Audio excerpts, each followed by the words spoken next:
राष्ट्रवादी पक्ष आणि चिन्हासंदर्भात आज सुनावणी आहे। सुप्रीम कोर्टात महत्त्वाची सुनावणी होणार आहे। सुप्रीम कोर्टाच्या सुनावणीकडे राज्याचं लक्ष लागलंय। देशभरात निवडणुकीचा धुरळा सुरू असताना कोर्टात सुनावणी सुरू होईल। राष्ट्रवादी काँग्रेस पक्ष आणि घड्याळ चिन्ह अजित पवार यांना देण्यात आलेले आहे। निवडणूक आयोगाच्या या निर्णयाविरोधात सुप्रीम कोर्टात दाखल केलेल्या याचिकेवर आज सुनावणी होतीये।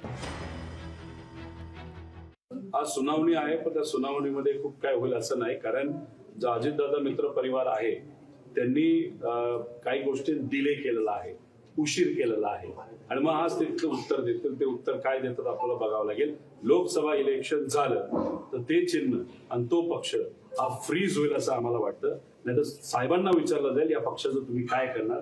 साहेब जो निर्णय घेतील तो घेतील। त्यामुळे लोकसभा झाल्यानंतर अजितदादांना कमळाशिवाय आणि बीजेपी शिवाय पर्याय राहणार नाही। लोकशाही मराठी ऐका, पहा, जागरूक रहा।